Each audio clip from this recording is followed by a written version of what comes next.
ہم ایسے ملک میں رہ رہے ہیں جس میں اللہ کا قانون نافذ نہیں ہے، جس کا مالی نظام سود اور جوئے پر ہے. ہم اس کو بدل نہیں سکتے. کیا کریں؟ کہاں جائیں؟ کس طرف جاؤں؟ کسے دیکھوں؟ کسے آواز دوں؟ اے ہجوم نامرادی، دل بہت گھبرائے ہیں. کہاں جاؤں؟ دنیا میں ایک انچ نہیں ہے، کوئی ملک نہیں ہے جہاں اے اللہ تیرا دین قائم ہو. جائیں تو کہاں جائیں؟ دیکھیے ہماری بندگی جزوی ہے. نمازیں ہم پڑھ رہے ہیں، روزے ہم رکھ رہے ہیں، مسجدیں عالی شان بنائی ہیں، مدرسے بھی بہت بڑے بڑے بن گئے ہیں، واقعی اندر اس میں کوئی شک نہیں.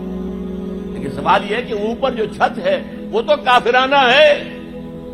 قانون تو اللہ کا نہیں ہے، کتاب و سنت کے احکام تو نافذ نہیں ہے. ہاں نماز ہے، روزہ ہے، حج ہے، زکات ہے. تو نماز اور روزہ تو ہندوستان میں بھی ہو رہا ہے.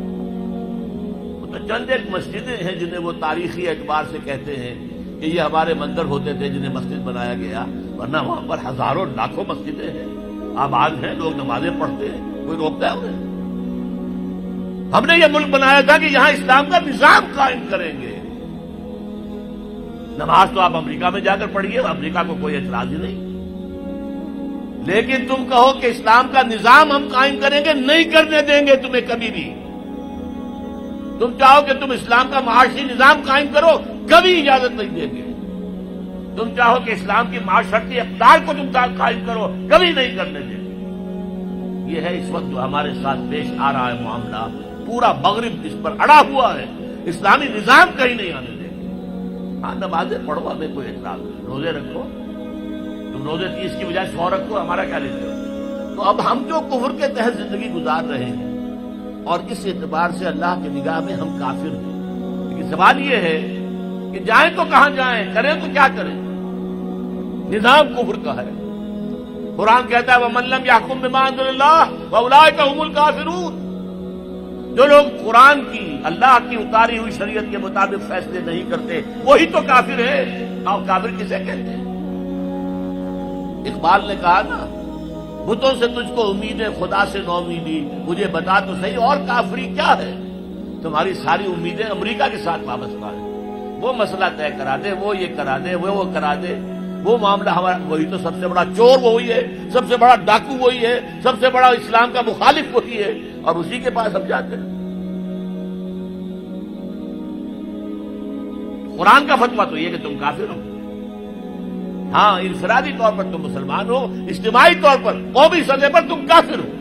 وَمَن لَّمْ يَحْكُم بِمَا أَنزَلَ اللَّهُ فَأُولَٰئِكَ هُمُ الْكَافِرُونَ. یہ چھٹا، یہ 7واں رکوع ہے سورہ مائدہ کا. اور پھر فرمایا وَمَن لَّمْ يَحْكُم بِمَا أَنزَلَ اللَّهُ فَأُولَٰئِكَ هُمُ الظَّالِمُونَ. جو اللہ کے اتارے ہوئے قانون کے مطابق فیصلے نہیں کرتے وہی تو مشرک ہیں. اللہ کے حکم کو چھوڑ کے کسی اور کے حکم پر فیصلہ کر رہے ہو، اس سے بڑا شرک کیا ہوگا؟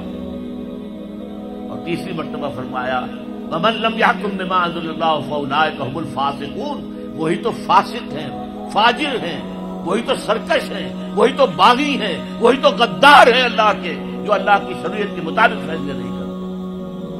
اب ان 3 آیتوں کی روح سے سمجھ لیجیے ہم کہاں کھڑے ہیں، کیا کر رہے ہیں. دیکھیے میں آپ کو ایک مثال دیتا ہوں. ہماری آبادی کا میں سمجھتا ہوں اکثریت تو وہ ہے جو نماز روزے کی بھی پابند نہیں ہے. ان چیزوں کا چرچا شہروں میں زیادہ، دیہات میں بہت کم رہ گیا، بہت کم، بہت کم. اور ہماری 70% آبادی دیہات کے اندر ہے. اچھا جو نمازیں پڑھتے روزے رکھتے ہیں، خاص طور پر شہروں کے کاروباری لوگ، وہ بلیک مارکیٹنگ بھی کرتے ہیں، وہ حسابات بھی غلط دیتے ہیں، جھوٹ بولتے ہیں، جھوٹ یا حلف اٹھاتے ہیں کہ یہ حساب ہم حلفیہ میں کہہ رہا ہوں یہ حساب صحیح ہے، جبکہ حساب غلط ہے. سودی کاروبار کرتے ہیں، اپنے کاروبار کو بڑھانے کے لیے سود کا قرضہ لیا ہے، سودی قرضہ لیا بینک سے.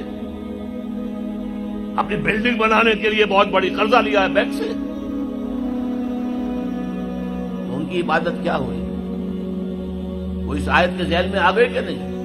افتؤمنون ببعض الکتاب وتکفرون ببعض فما جزاء من يفعل ذلك منكم الا خزي في الحياة الدنيا ويوم القيامة يردون الى اشد العذاب وما الله بغافل عما تعملون.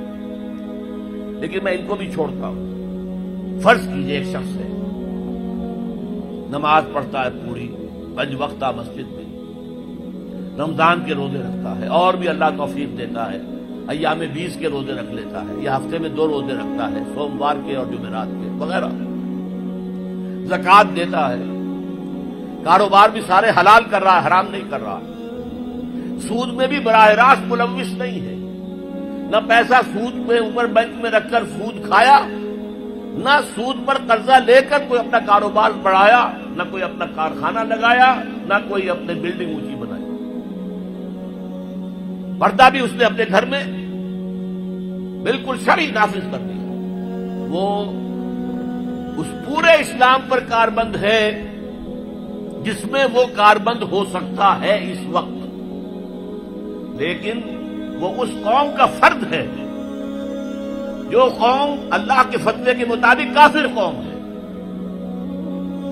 جو اللہ کے فتوے کے مطابق مشرک قوم ہے، جو اللہ کے فیصلے کے مطابق فاسق و فاجر قوم ہے۔ قوم کے فرد تو ہم اسی کے ہیں، چور کا ہاتھ تو نہیں کاٹا جا رہا، ڈاکوؤں کو وہ سزا تو نہیں جا رہی سورہ مائدہ میں جو آئی ہے، ان کے ہاتھ اور پاؤں مقابل سم سے کاٹ دیے جائیں، یا یہ کہ انہیں ملک سے باہر دفع کر دیا جائے، قتلوا تقتیلا، ان کے ٹکڑے کر دیے جائیں۔ ڈاکوؤں کو کوئی سزا ملتی ہے ایسے؟ لیکن اصل میں جو لوگ شور مچا رہے ہیں وہ ہیں جو کہتے ہیں کہ یہ اسلامی سزائیں وحشیانہ ہیں۔ بے نظیر بھٹو کا کہنا ہے یہ وحشیانہ سزائیں ہیں، اللہ کی دی ہوئی سزائیں وحشیانہ ہیں، معاذ اللہ ثم معاذ اللہ ثم معاذ اللہ، کلمہ کفر ہے۔ اب اس کا کیا علاج ہے ہمارے پاس؟ کیا کریں؟ میری بات کو توجہ سے سنیے، اس نظام باطل کو ذہناً تسلیم مت کرو، اس نظام باطل کی خدمت مت کرو، don't reconcile with it, don't serve it, don't support it. اس نظام کے تحت پھلنے پھولنے دولت مند بننے کی کوشش مت کرو،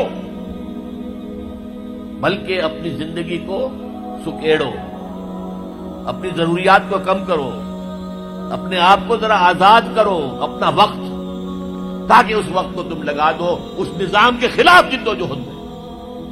ایک ایسی جدوجہد، ایک ایسی کوشش کہ اس نظام باطل کو جڑ سے اکھیڑ کر پھینکنا ہے اور اس کی جگہ نظام حق، دین حق نافذ کرنا ہے۔ یہ جدوجہد اگر کرو گے، تن من دھن لگاؤ گے، تو یہ کفارہ ہو جائے گا کہ تم کافرانہ ملک میں رہ رہے تھے، جس کا نظام کافرانہ تھا۔ تم چاہے اپنے آپ کو مسلمان سمجھتے تھے، لیکن نظام کافرانہ تھا جس کے تحت تم زندگی گزار رہے تھے۔ ہاں، اگر یہ کرو، اے اللہ میں نے اس نظام کو ذہناً تسلیم نہیں کیا، اے اللہ میں نے اس کی خدمت نہیں کی، میں نے اسے سپورٹ نہیں کیا، اے اللہ میں نے اس کے درمیان اس کے نیچے رہتے ہوئے عیش کرنے کی کوشش نہیں کی، اے اللہ بلکہ میں نے کم سے کم اپنی ضروریات کر کے وقت نکالا اور اس کے خلاف جدوجہد کی، اس نظام کو اکھاڑ کر پھینکنے کے لیے کوشش کی، اور تیرا نظام لانے کی جدوجہد کی۔ لا نہیں سکے تو اے اللہ ہم کیا کریں؟ ہمارے اختیار میں تو نہیں ہے، وہ آئے گا تو اسی وقت جب تیری مرضی ہوگی، تیرا منشا ہوگا، لیکن ہم نے اپنی زندگی لگا دی۔ اگر تو یہ ہے تو کفارہ ہو گیا، اللہ کے عذاب سے آپ بچ جائیں گے۔ اگر یہ نہیں کہہ سکتے، آپ تو بھر اپنے باطل نظام میں رہ رہے ہیں، عیش کر رہے ہیں، اور آپ پھیلنے پھلنے پھولنے کی کوششیں کر رہے ہیں، اور زیادہ عیش مل جائے، اور زیادہ آسائشیں مل جائے، بڑا مکان بنا لوں، اور بڑا محل بنا لوں، اور بڑی حویلی بنا لوں، اور کاروبار پھیلا لوں، 1 مل تھا 2 بن جائیں، 2 کے 3 ہو جائیں۔